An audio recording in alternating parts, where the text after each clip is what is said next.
and by extension, Sierra Leone. Yeah. A small, beautiful country, you know, trying to develop like all other countries, you know. Let me put your heart at rest to see that Sierra Leone is resilient when it comes to matters relating to children. We have already passed very strong laws relating to children, and we have another law that we intend to pass relating to children. We treat matters of our children very seriously because we want them to grow up and represent us appropriately. So it's not surprising to me when you said that our members of parliament, you know, actually did so well. You know, as you can see, they are extremely intelligent, and they have a bright future ahead of them. That is the future we are trying to safeguard. We don't want anything to derail them from their set goals. You know, of course, you may have learned that I encourage them a lot. We've been having several meetings. They always come to me, Mr. Speaker, we are here. You know, in fact, we want to use your chambers. When and they have someone who hear them, they'll come. And I will immediately instruct the officials to say, let them use the chambers. You know, get them to use the chambers. You know, and you know, as a nation, we started on a very terrible footing. Those yesteryears where they used to just marry off children, you know, going into marriage without even knowing why, you know, and some were even forcefully initiated, some they got some of them involved in things that were, you know, meant for adults. You know, so as a parliament, way from the fourth parliament, we started thinking very seriously on these issues to make sure that we safeguard them and we protect them. You know, especially girl children, you know, who are for most of the time vulnerable. In fact, we had a tradition here those years where they will allow the boys to go to school and the girls they put into marriages. You know, that tradition was so common, you know, among almost all the tribes.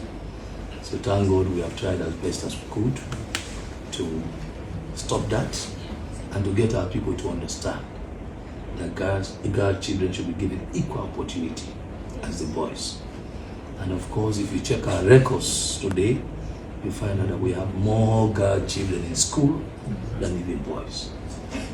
That's some of the victories that Sierra Leone has won, and we intend to improve on those victories now. In fact, we have even escalated that to our women, not only for the girl child, because we know the girl children will eventually be women.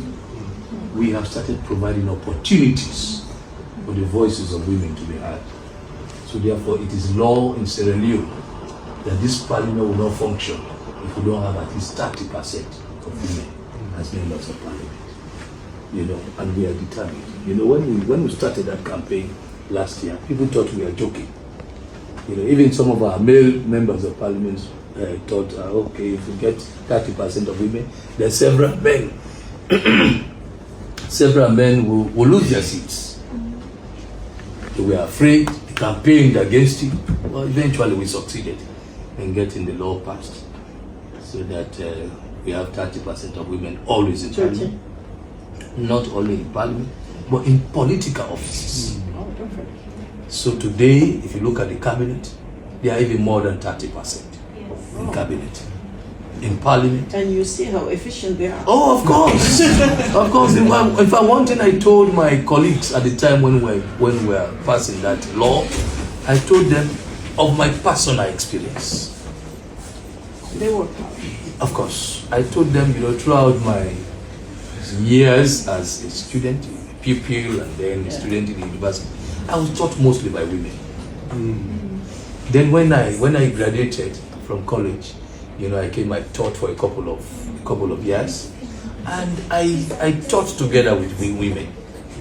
And I was telling them I saw, you know, how women treated their work seriously as compared to men. I saw the kind of effort No, the need is good also. women, put into teaching me Yeah. and into teaching with me, Yeah. as compared to, to men. I even told them women are even far less corrupt than men. Far, far less corrupt than men. Because women have several considerations. We have several considerations. A man will want to take care of his home. He will have extra marital things he will want to look at, take care of. He will have other issues. Maybe he will want to go to the club. He will want to go to places. He will want to go visit certain areas. But women have just one purpose. As long as they are married, everything about them is their home. Everything about them is their home. Their entire focus is their home. That's why we have focused also on action about School of the